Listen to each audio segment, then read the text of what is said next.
Did you know that 70% of your immune system lives in your gut? Or that your gut microbiome can influence everything from your mood to your metabolism? We often associate gut health with just digestion, but it plays a crucial role in hormone balance, your mental well being, and long term health, especially for women. Yet, many of us overlook it until we start experiencing problems. Hello, and welcome back to the Gayu podcast, where we explore science and stories that empower women to take charge of their health. I'm Gayu Lewis, your host, and today we are diving into the fascinating world of gut health, what it is, why it matters, and how your small changes can make a big impact.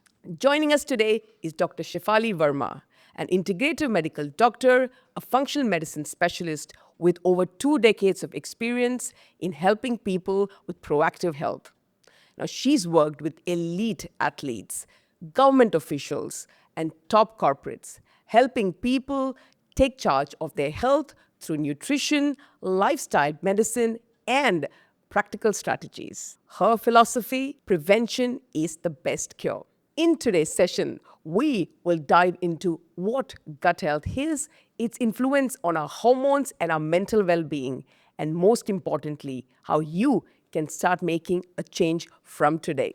Let's dive in. Let's start with the basics. What is gut health? We often associate it with just digestion, and we're hearing it's much more than that. So, what is its big role? Well, I mean, gut health in its entirety is the health of the digestive system. And this digestive system is sort of like integrated with basically what we eat, what we, breathe and all that kind of stuff. But it actually has a profound effect on the entire human body. Our digestive system is, relevant when it comes to how we feel with our neurotransmitters.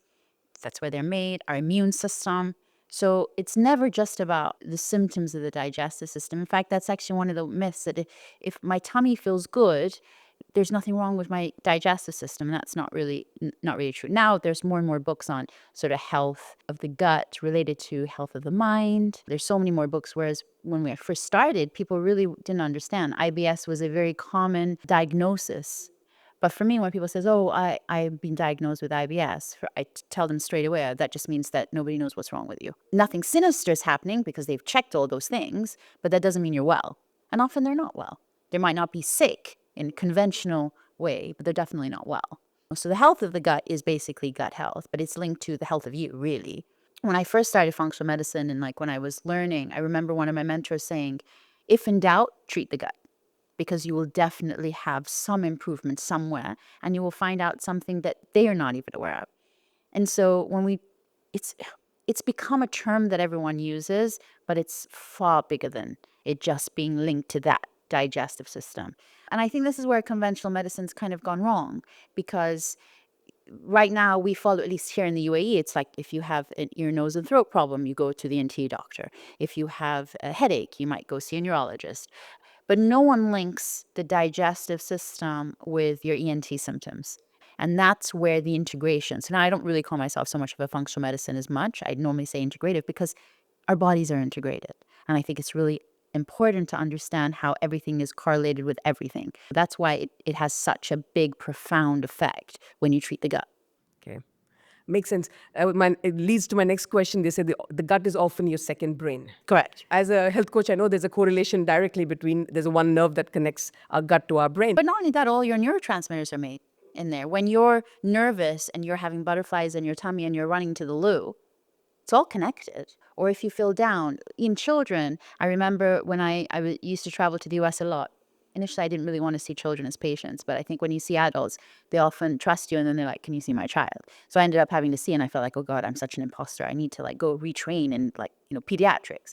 And I used to travel to the US and like meet with like functional medicine doctors who predominantly treated children, and actually a lot more in sort of the, autism or on the spectrum, those kind of children. And I found myself listening to them and them saying how kids who were, say, constipated and they didn't go for a day or something like that, they'd be really rowdy, really angry, really grumpy, not focusing. And then the moment they went and pooped, they were in a happier mood, they were better children, they focused better because you're detoxifying. And when you don't detoxify, I mean, that's a whole new conversation because everyone uses the word detoxification very, very loosely. Then you're basically toxic. And when you're toxic, I guess when I would say gut health, if that's not good, they also say brain health, it gets affected because it's all correlated. But also our bloodstream, we have a blood-brain barrier. There's just so many things that are not independent as much as we once thought, but they're actually all correlated, in fact. What's the most common issue that you've heard when people say, I have a gut issue? Do people come asking you for, like, I have a serious gut issue, or they just come saying that I have some issue in my stomach? I mean, I think now that gut health is becoming so sort of popular, people know that they need to get that fixed because it has an effect on so many people are talking about it now.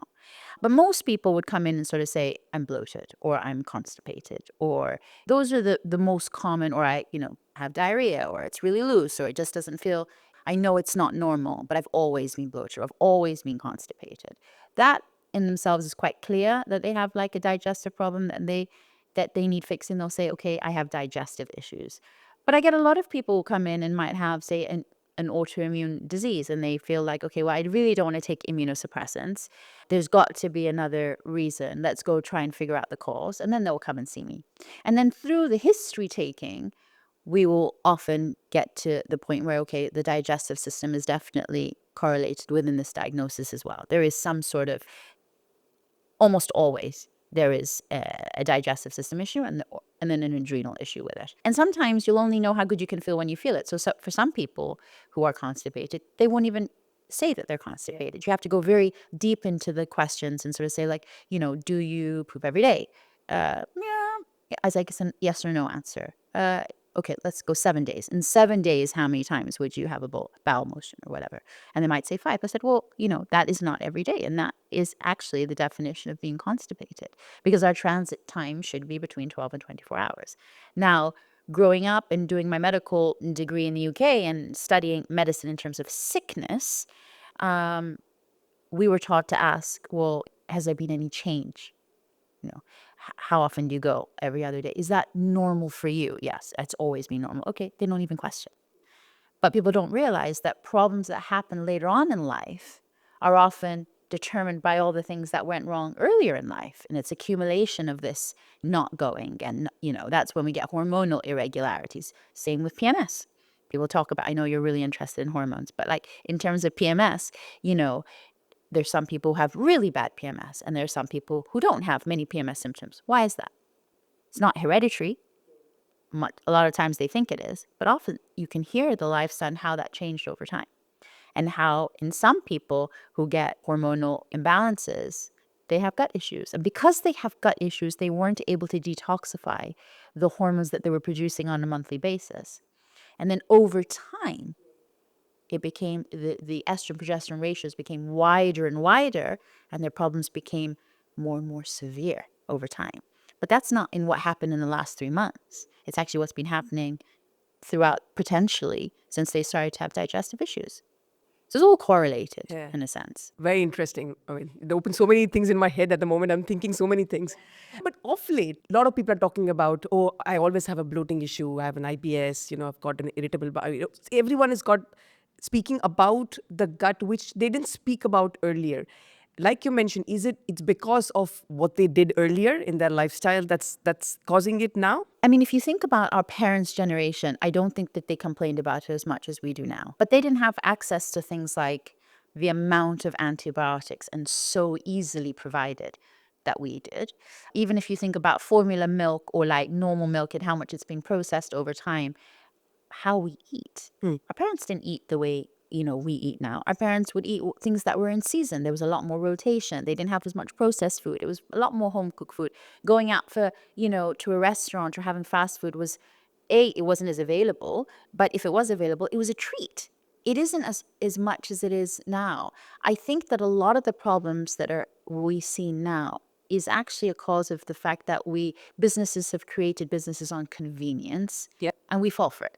So anything that is easy and fast, let's do it. We'll eat the same thing every day. Well, we're creatures of habit. But in our parents' generation, they didn't have that ability, I guess.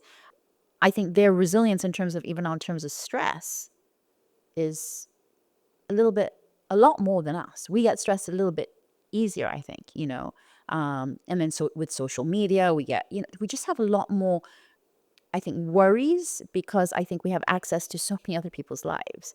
And chronic stress also affects the digestive system. It affects the microbiome, it affects the gut lining.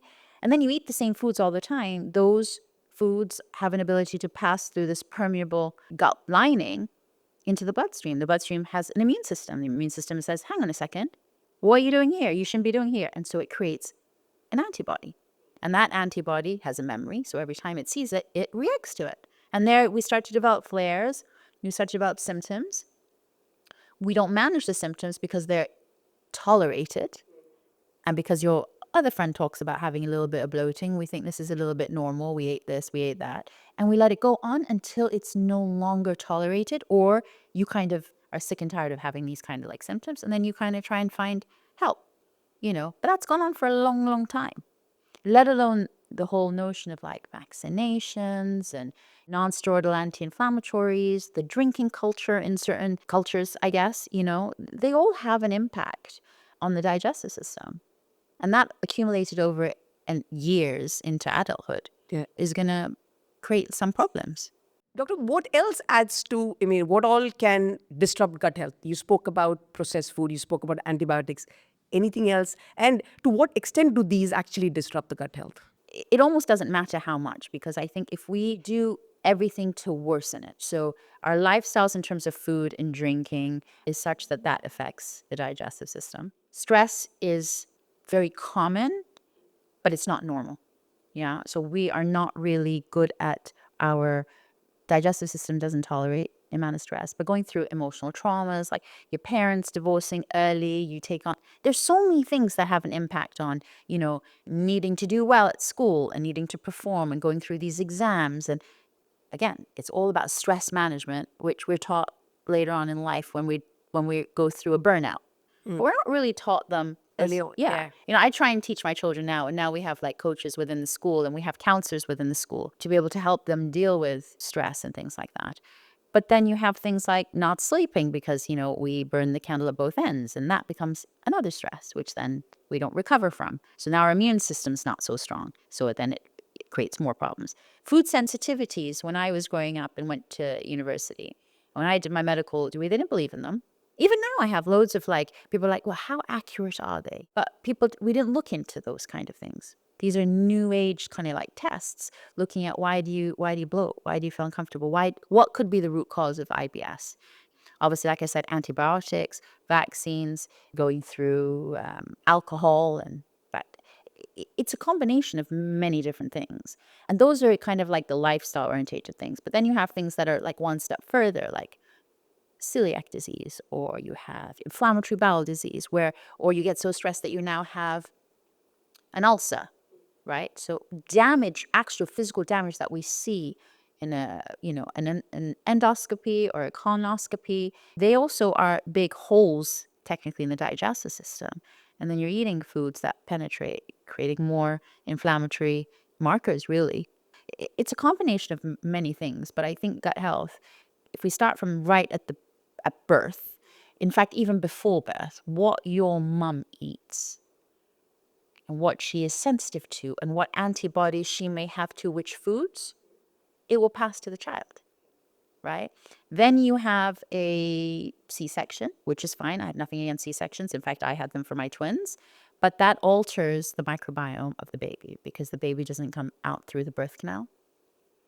And then you're not aware of that because the birth canal, it didn't come through the birth canal and the microbiome's affected, mom's milk doesn't come in straight away. So if mom's milk doesn't come in straight away, we still have to feed the baby, so they will have their first formula. When they have their first formula, alters the microbiome. Okay. Right? So that's already starting. Now, we want to breastfeed the baby because we want mom's immune system to strengthen the baby a little bit. But that's all immune system. It's not good immune system, bad immune system. If you have antibodies, baby will have those antibodies. So baby will develop those same food sensitivities that you are consuming, and it may react to the food. That's why you have certain babies who will react depending on what mom's eaten when they're early, right? And that's how babies now, we're seeing so many more babies develop cow's milk protein allergies because mom's got sensitivity to dairy. Vicious cycle. That's how you're starting. Then you start to consume those foods. You're not aware of it. You love milk. You love eggs. You love gluten. Hyperallergenic foods. Develop a sensitivity to them, but everybody's eating them. You don't know any different, right? And that creates the start of your story. And as your story progresses, little things happen. You get ear infections because you're dairy sensitive. You get tonsillitis because you're dairy sensitive. You take antibiotics, worsens the gut. You're not thinking it's dairy. You're constantly having that. Or you have your tonsils removed. You have grommets put in for your ears where you could have stopped dairy, right? Those antibiotics have now affected the gut lining, affected your immune system. Now it's easy for you to get sick. Anyone gets sick, you start getting sick. And so the ball keeps rolling until you can't tolerate it anymore. Wow. Right? So if you look back, my history is long. It's like good 40 minutes long. And it's me getting to know you from birth till today so that we can see the timeline of when things are changing. Because often it's not when you think. When you think and you come and you put two and two together, that is purely because that's when you couldn't tolerate it anymore. But if you listen to the story, it tells you a story. And your story is far longer than you think. You know, disease, I always say this in clinic, diseases don't happen overnight. It's like this, and then that. And everyone's like, that now, doctor, fix me. But it's not the that. The that is for the conventional doctors who are going to help you with your symptoms. It's the little thises that led up to that. That if you help those or reprogram those, we don't want to get that symptom again. If you do what you've always done, you're going to get what you've always gotten, you know? And that's kind of like how the whole integrative medicine and functional medicine started, with that whole web, sort of like, where does it start? The root cause. Yeah. Why is this happening? Why? Yeah. Correct. And if you're like I was always a very curious child. So for me, the why, yeah, but why? But why? But I also had my own journey with gut health, you know, until I think I must have been 27. I probably almost had 3 surgeries. I remember my first going admission was, I was probably 3, and they kept me like nil by mouth because they weren't sure whether or not they were going to do an appendicectomy on me. And I was so hungry that I lied and said I didn't have any pain. And I remember that. So I don't have that many memories from when I was young, but that was one. I then had another one later on. And I remember in my 20s, when I was in medical school, I came back to Dubai on a holiday, and they almost did a surgery on me then. And later on, like, I started to listen to a couple of different people, read different things. I felt like it's got to be something else. And that's when I got interested in functional medicine. And then I ended up fixing myself. So I understand what people go through, because it can be really annoying that you're telling people you're not well, but they're telling you you're not sick. It's not the same thing. Generally, people say, one of the key things that you can do to fix would be food. So what are the kind of foods that people should incorporate in their diet to actually help with their gut, even if it's not bad? Okay, so there's prevention, and then there's when you're already, I still recommend people doing food sensitivity testing. They might be expensive. I would do it once. I would get an idea of what your antibodies are looking like to certain foods. I think they really tell a story. And I would remove those foods. But when you remove those foods, it's understanding that there are still 3 food groups. There's proteins, there's carbohydrates, and there's fats. And it's making sure that all your alternatives fit into a balance of those 3 food groups, right? So you're taking away something, but you still need to like put things back in. You're not on a diet, you're on a lifestyle, and we want to be on a hypoallergenic lifestyle for you. I like it individual. Now, if people don't have the money and they have serious digestive issues, I probably would say an AIP diet, so an autoimmune anti-inflammatory, is probably one of the first things that I would probably say, yes, you could do that. There are lots of diets out there. There's FODMAPs, there's, you can do, when I was learning, they talked about an elimination diet. I find it's very difficult to really come to terms with what you're sensitive to, because when you have a sensitivity, you're inflamed for up to 3 days.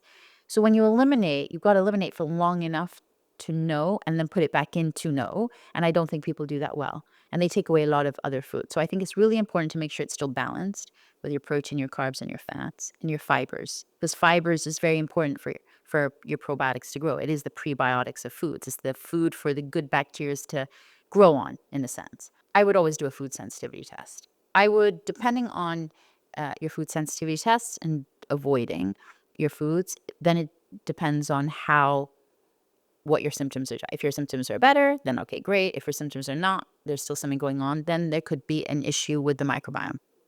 so bacterias, viruses, yeasts, parasites. And now we have a lot of testing for those kind of things.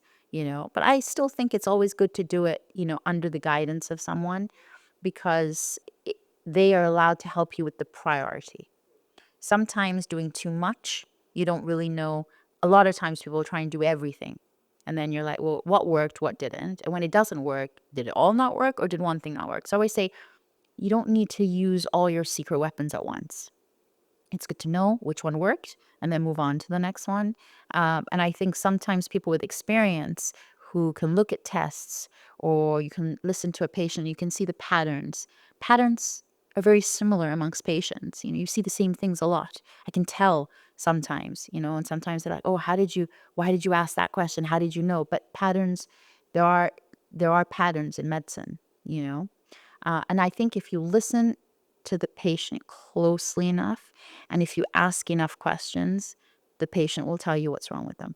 And that way, the doctor really knows what should be your first priority to get your best, result first. And sometimes, because they've got a bad gut, they haven't absorbed for a long time. So they're tired, they don't feel good, they're fatigued, everything's so hard. Initially, I will just supplement them so that they feel better before even doing any microbiome changes. Because if they feel better, you develop trust and you want them to feel better fast. So often I'll do that before I would necessarily do a kill or a microbiome cleanse or anything like that. It really depends on the patient. I'm quite individual. I like to be individual with my patient, and I have the luxury to be able to do that because I see people in private clinic, and I think that works better. Okay. Generally, when people have an issue, they go to Mr. Google. Always. Yeah. And then they end up buying all these supplements, or, the most popular ones, like, or they go into kefir and sauerkraut and kimchi and all. Is this the right way to go? I Or mean, Dr. Google doesn't care about you. The truth is that Dr. Google and it's a problem with the internet. Everyone on the internet can be an expert. We know that, especially here in terms of social media, in terms of influencers. Everyone has something to say, depending on how they look, depending on how they say it. If they have the gift of the gab, they must know what they're talking about. And often that's not the case. But they also don't have any liability. Yeah, no one is going to, go and complain about Dr. Google. It's you. You made that decision to listen. I think the issue with Dr. Google is that it also, as much as it can give you some insight into potential things you can try, if it's not sinister, okay, that works. But for that one person who might have a sinister diagnosis, Dr. Google or Mr. Google or Google is going to delay that diagnosis. And for me, delaying one person's diagnosis that led to a disaster is unnecessary. I think delaying a diagnosis because you're hoping to try something else that's more natural is not right. I think it's important to go and exclude all the things that are necessary first and then do all the natural things. And that's problem with society now, is because medicine is scary. People are scared of diagnosis. People are scared of doctors. They're scared of clinics. They're scared of testing. Either they're scared or they just automatically think that everyone is over treating. Yeah, it's all about money. It's all about, and there are some people who are not like that, and everybody gets a bad name. It's a very difficult time, but that doesn't mean that you're going to get the right diagnosis. And often it creates a lot of fear. Dr. Google can list all your potential diagnoses. And once they see the C word or cancer, they're scared. And stress is the silent killer. So you're making yourself even more sick and delaying true diagnosis. So I'm not a fan of people trying to decipher their symptoms through the internet. And they will do that now more with AI. They will do things like that. But AI, Dr. Google, they don't have the emotional intelligence to look after a human being. And that's where I still think that we have a role, within society. Are they bad? Kefir and sauerkraut? No, they're not. But do you still know what is troubling you? No, right? You still don't know, is that enough to fix it? And often it isn't. It can be, but I think if you started to implement prebiotics early, you're aware of antibiotics, you're aware of gut healing post antibiotics, you're aware of alternating your food, rotating them, and you had all those lifestyle practices early, stress management, meditate when you're, yeah, the chances are you might not need any more intervention because you're very aware of how the body feels. And then adding a prebiotic may help you. Yeah. Those aren't the people that I see in clinic. So it's like, but the average population looks after themselves. And there are more and more people who do that now. Yeah, I think they're good lifestyle practices. Nice. I mean, I'm just thinking again because generally people just go on and then go to any other place or a pharmacy and end up buying supplements, right? They buy a bottle of prebiotics and they'll buy a bottle of And probiotics. they're They all don't even not, see they don't what even it's. what's in it. Yeah. And also people are not realizing that all supplements are not created equal. It is still a business. And a business generally is let's provide less, but earn more. It's not really thinking out this is going to be amazing for that patient and we're going to put all the best ingredients, going to be the most expensive supplements, but we're going to charge less. They're not. It's a business. And I think that's where, you have to be able to be advised on products that are therapeutic in nature, that have worked, that are backed by science, are in the right format and formulation to allow for the best sort of absorption. Because it's all in the absorption. If you're not great at absorbing and you do all this expensive stuff, but you don't take a digestive enzyme, for example, how do we know that that's just not creating expensive urine, you know? So again, I think that it's important to know priority.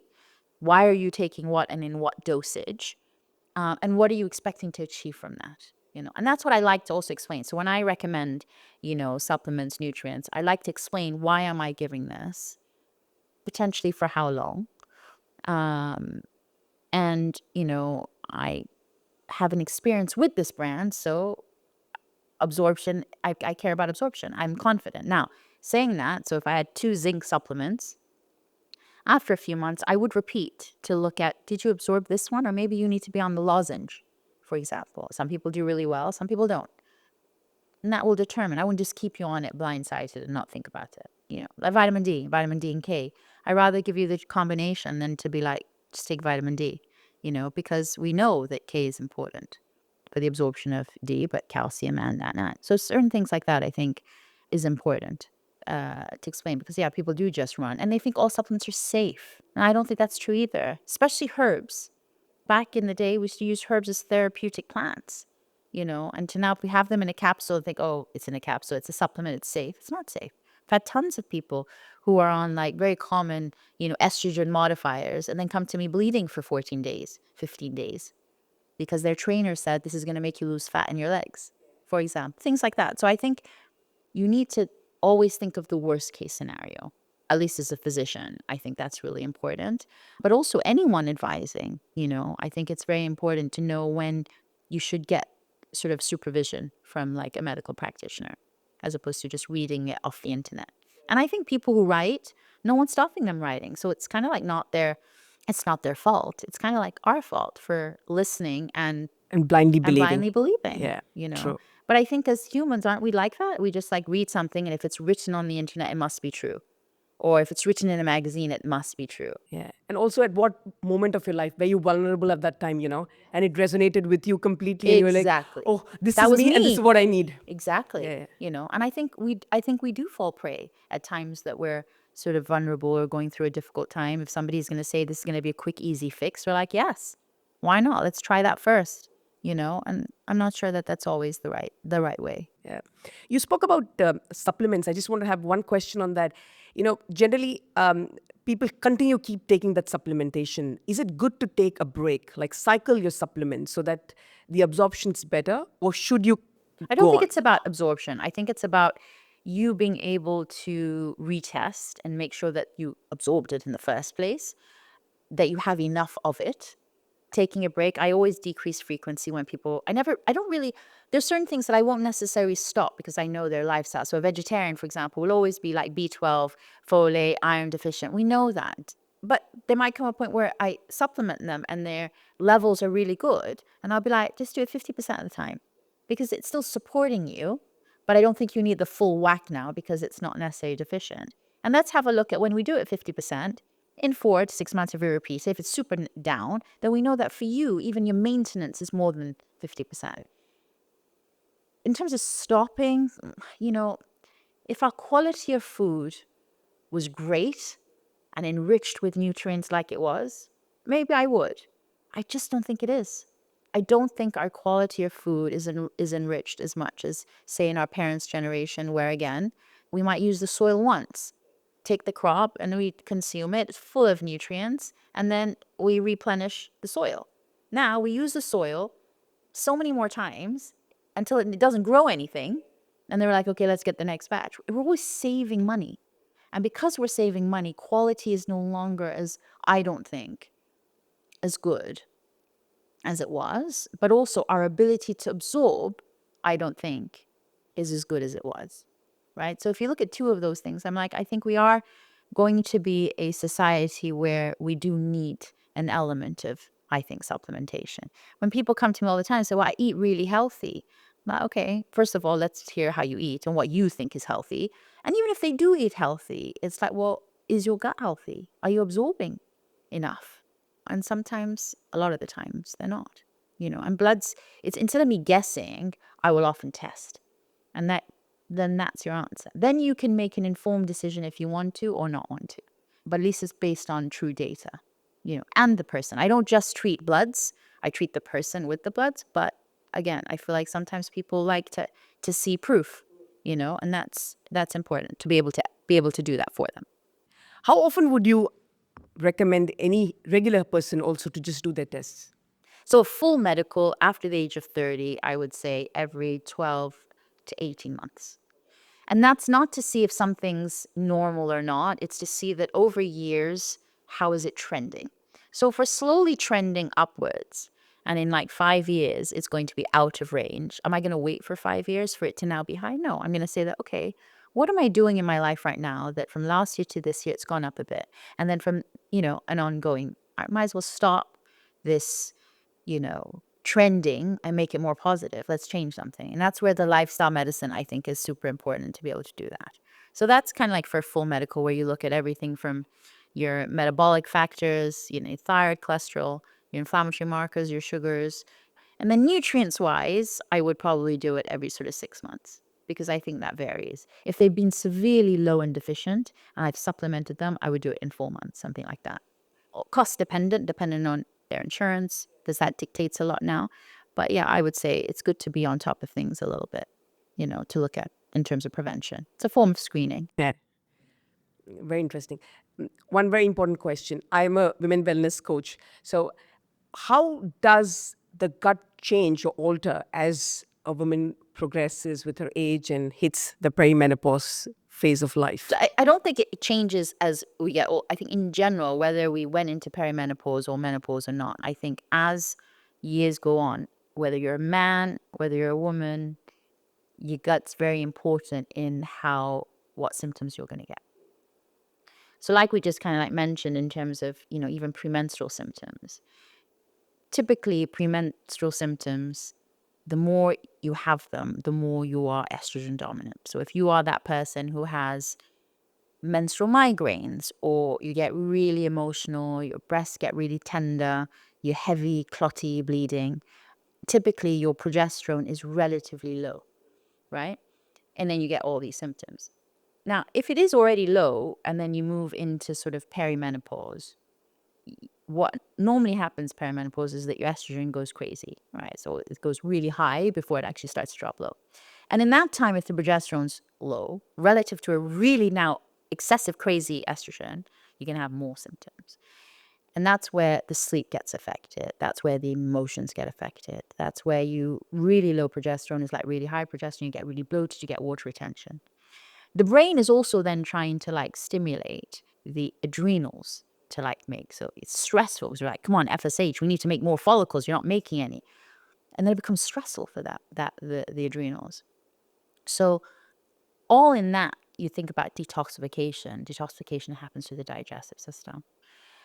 And there is a number of ways. It's obviously liver, but even in the digestive system, you have something called like beta glucuronidase. It's an enzyme in the digestive system that basically, when you're trying to detoxify, so say you make hormones, it goes to the liver, let's, for simplicity, adds an escort to this hormone and escorts it out of the digestive system in the stool. When your gut's not happy and you don't have enough good bacteria or you have a lot of bad bacteria, you may produce a lot of beta-glucuronidase. And beta-glucuronidase will clip this escort, break this bond, and what you should have taken out in the poo goes back into like the circulation. And then we are increasing accumulation of this hormone over time. So as the woman gets older, more cycles have happened, more hormones have been produced, less detoxification's happening, one starts to become more and more symptomatic. Going into perimenopause, same thing. Yeah, where estrogen can drop severely low after super, super high relative to the progesterone. And you'll have more hot flashes, longer, all those kind of things. So things like I always think when anyone comes in and says to me, I've got, I don't know, endometriosis or I've got fibrocystic breast, I'll always ask, talk to me about your digestion, because often that gets affected. And people are chronically constipated, and people don't poop for like 3 to 5 days. They're not detoxifying for 3 to 5 days. So that's accumulating over time. And over time, that will become a problem, hormonally as well. You are all into lifestyle. So we spoke a lot about food. Tell us about fitness. I know you are completely into fitness. So how does that help with gut? I mean, there's a lot of evidence to suggest even doing yoga and sitting in a squatting position helps bowel motion, right? Bowels move better when you sit. I mean, if we look at like Indian culture of squatting and sitting, they definitely talk a lot more about how it aids the pooping aspect. But if we talk about, let's just even talk about detoxification in terms of muscles contracting, lymphatic drainage, this whole area of detoxification through the lymph and things like that. That also is aided hugely. When you train, especially if you weight train, if we talk hormonally, if we talk about, the immune system, as long as you don't overtrain, because that becomes stress. I would say endurance athletes have a lot more gut health issues because they have a lot more adrenal issues. So when you run long distances and it becomes stressful, you affect the microbiome. You get runner's trots. There's so many things that happen to the digestive system, but you now don't have the immune system to help you because now your immune system drops. You get sick, you need to take medication or take time off. The adrenals get tired, you damage the lining further, and that can actually worsen. But in terms of strength training, because there's more recovery included and it's more nervous system driven, I think in general, I don't think it has a negative impact at all in terms of training, as long as you don't overtrain and under recover. But I think in terms of mobility, I think they're all interconnected. But in terms of motility, I think training helps a lot when we talk specifically of gut health. But with anything, too much of anything is a bad thing. And once it's stressful, it affects the microbiome. So it's finding your happy place. If someone wanted to start helping their gut from today, because they probably didn't do much early on, is there anything simple and small that they can start doing from today? I mean, number one is to know that you have fiber in your diet. Do I poop every day? Ask yourself. If you don't, you have a problem. So the first thing I would do is try and poop every day and think about what are the things. Do I need to drink more water? Do I have enough fiber in my diet? Do I eat too much sugar? One thing we haven't talked about is yeast, and there's a lot of yeast overgrowth is an issue everywhere I go. Everywhere I talk to, I have patients in the US, I have patients in Canada, I have patients in Africa. When we talk digestion and we talk about testing, I do find that we see a lot of yeast overgrowth. Okay. And yeast being fungus, we all have a little bit of it, but when we don't have your good bacteria and we feed it with a lot of sugar, we take antibiotics, we kill the bad bacteria, yeast overgrows. COVID, post-COVID, loads of yeast. I think it raises yeast post-vaccination, post-COVID. And that's where the brain fog happens. There's a lot mental symptoms related to gut health at COVID and yeast overgrowth. So again, sugars, if you're consuming a lot of sugars, it's not balanced. So anything that's not in balance, I would first, again, go back to the 3 buckets. There's protein, there's fats, and there's carbs. And I would try and basically have a nice balance of those things, including good fiber. I think it's really important when we look at vegetables, people associate healthy eating with just salads. And salads are raw, they're kind of hard to digest, they're plant-based. Not all salads have a lot of fiber in them. So that's not necessarily going to help you. In fact, people who have yeast don't digest raw salads well. They're better on cooked vegetables. Now, cooked means stir fry, steam, oven, not killed and boiled and throw away the water. So the way we eat culturally, I can say this, I'm Indian. Like if we look at our parents, grandparents' generation, when they used to eat their vegetables, they would really kill it. Overcooked, yeah. Overcooked, soggy, there's no fiber in them. So again, I think it's really important to make sure that we think about fiber, think about refined carbs, complex carbs, understanding the difference where fiber is and what's just refined sugar, and everything in moderation, really. I think some people can struggle with digesting red meat because it's harder to digest. So I would say keep that in the day. Keep your white meats at night. They're easier to digest. That means they allow you to sleep better. If you sleep better, your digestive system actually has a rest. So again, if you don't sleep well, some people are more constipated because they don't get enough sleep. Some people are constipated because they don't drink enough water. Some people don't move enough, so they're not, So those are the things I would implement first to try and improve. If you don't have access to doing things, if you're bloated and you've got symptoms, I would try and do a food sensitivity test so you can see that your lifestyle currently has given these food sensitivities. That is not an allergy. That is not an intolerance. A food sensitivity is currently, this is what my immune system is reacting to. It is not, you don't need an EpiPen. You're not going to have breathing trouble. That is an allergy. It's immediate. It may never go, but a food sensitivity often can change as time goes on. And I think it's worth trying to do that test. And then if that doesn't help, I definitely would seek some help. If you see blood or mucus, or, don't try guessing, oh, it could be this, it might be that. I would go and see a doctor and just put yourself out of that misery of worrying about what you think it is and find out what it is so that we can treat what it is early. Because I think people get scared, especially when it's blood, mucus, and then they can often delay their own treatment, Whereas I'd like people to be a little bit more forthcoming and be like, let's just get this fixed. Because now, compared to say, even 10, 15 years ago, there is a lot of really good technology. I don't think the end result is always death, for example. True. Doctor, where can our listeners connect with you? Post a lot actually on Instagram. So my Instagram is Dr. Chef with a spelling of doctor, DOCTOR, Chef. I have a website as well, which I forgot what it is now, drshefali.com, actually. And then to see me in clinic, I see patients at the Flow Space in Dubai Hills. And so, yeah. And then in terms of learning, I do a lot of mentoring. So again, connect with me on either the website. I teach a lot.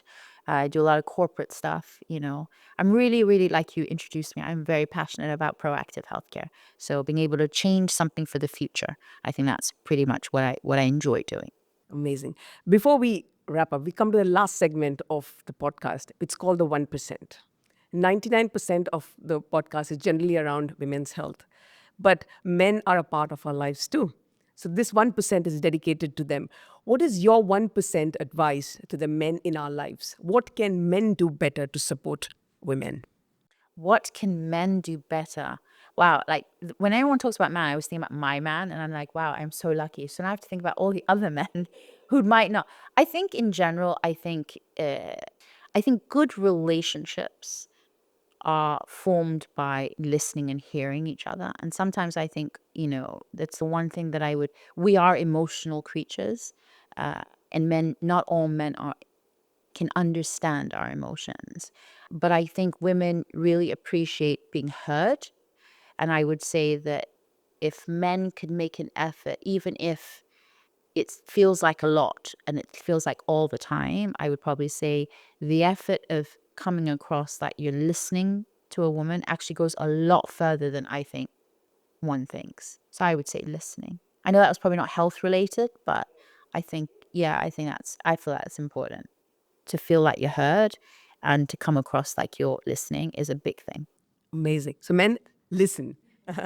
And that's a wrap for today. I hope you've heard and understood a lot about gut health and what you can do. The first step today would be to start checking what's actually happening in your body, right? Until next time, menopause. Why pause? Let's play.